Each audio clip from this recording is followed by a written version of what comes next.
everybody. Welcome back to my channel, The Informed Citizen. My name is Dwayne Brown, and I'm glad you're here to join me today. Today, at the time of this recording, is February the 1st, and it's also Black History Month, the beginning of Black History Month. Now, Black History Month is a month-long observation that we all do here in the United States.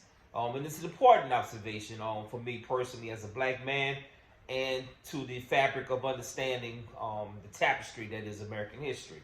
So I thought today I'd just do a real short video talking about the origins of Black history, why it's important, and some of my thoughts on the subject. So now, as I stated before in an early video, it is important for me now when I'm making these videos that I try to use legitimate sources.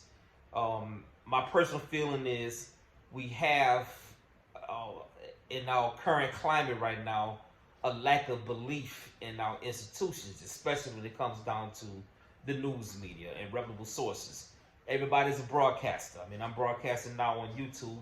Everybody has the ability to put out information. So it's important for me that if I'm going to get information out to you all, it's important that this information be verifiable and true. So I want to do full disclosure here. My sources for this comes from the Encyclopedia Britannica, an NPR story entitled "Here's the Story Behind Black History Month and Why It's Celebrated in February" by Jonathan Franklin, and from the Association for the Study of African American Life and History.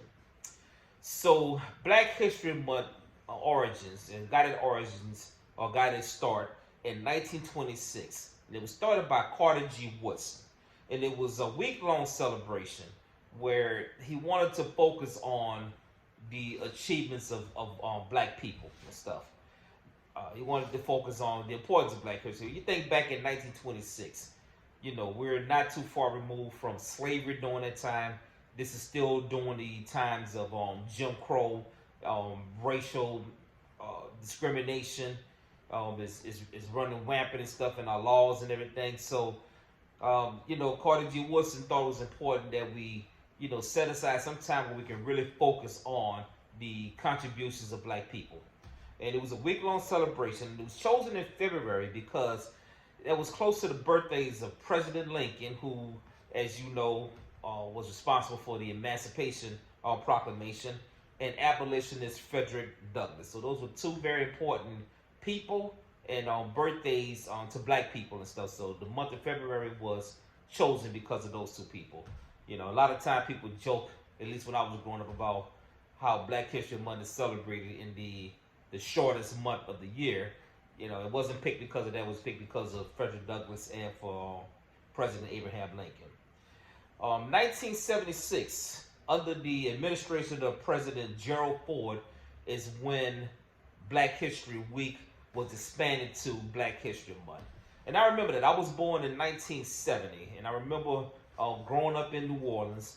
I remember at least, once a year when I was in elementary school coming up, we would talk about Dr. Martin Luther King, and we would talk about, some of the black civil rights activists, because 1970 is not too far removed from the late 1960s, at the height of the civil rights movement, right? And I remember I was about 5 or 6 years old, but I remember when it was Black History or Negro History Week, and I remember when it became Black History Month. So that started in 1976.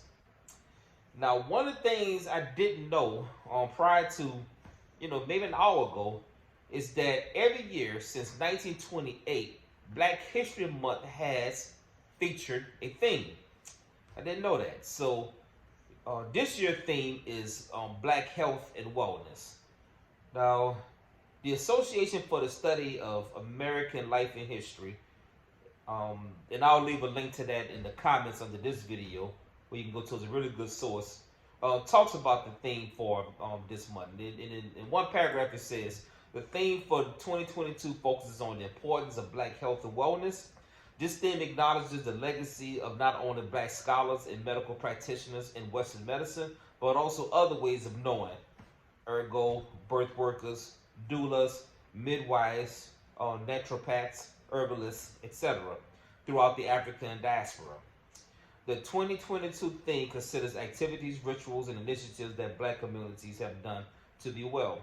So, I have to admit, over the past few years, I mean, all the years of my life when we had Black History Month, I just thought it was a time when we talk about, pretty much the same folks. Dr. King, uh, W.B. Du Bois, you know, Frederick Douglass, right?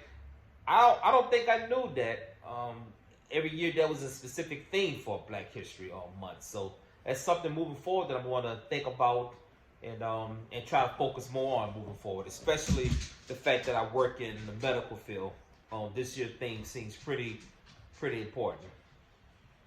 So, a question or a consideration that I've heard talked about before. And I remember having these conversations when I was in the military. People would ask me, why study Black History Month, right? Why study Black History as a separate thing from American history, right? I mean, Black history is American history. I think it's important to make and this is just my personal opinion, I think it's important to make a separate study of Black History Month for several reasons. So one of the reasons is this nation from 1619 was founded on slavery. The infrastructure, the intergenerational wealth that we see right now was born on the backs, the blood, sweat, and tears of Black people.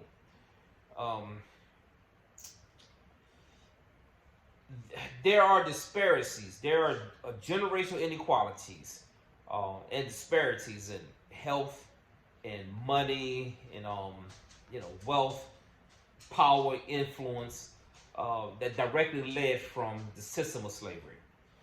And it could be argued that the United States government participated in affirmative action for white people, right? You think about the fact that Black people were excluded from voting, from an education, from home ownership, from employments, and preferential treatment was given by the United States government and its various states to white people. And that has caused a separation that we see that persists even today. Even though the gap is getting better, there's still a separation there. And I say all that to say this, that there was a focus on white prosperity that led to a lot of the stereotypes and narratives that happen as a consequence of the inequalities suffered by Black people, right? So stereotypes and narratives have consequences. You think about law enforcement and cops and police officers demonstrated tendency to act more aggressively towards Black people, to be more likely to use lethal force against Black people. You think about negative stereotypes that came out of minstrel shows from the past. These things are real, and it does work towards preventing people from getting the same equal access to housing, health care, education, etc. So Black History Month and its observations and the way we go about the United States, I think is important to counter that. Narratives and stereotypes are not just stories. They're things that have real, tangible effect on the live life outcomes of people. And I think it's incumbent upon us as a nation and as individual people to, study the contributions of Black people so we can get a different understanding of who we are as a people, what our contributions to the United States are, and maybe we can work more towards a more socially just world. So that's what I thought about on Black History Month myself. In the upcoming videos, we're going to talk about some important people in Black history, some of those familiar ones that we all know about and hear about every year. We're also going to try to talk about some of the lesser known ones. So that's where we are right now. I want to thank you all for joining me today. If you interested in like what you heard today, please think about subscribing and hitting the like. This is a new channel. I'm trying to grow it. I'm trying to deliver something that I think is important to society. So, with your help, I think we can get this done. Thank you for joining me on the Informed Citizen tonight. Have a good night. Take care of yourself and remember to always love one another. Good night.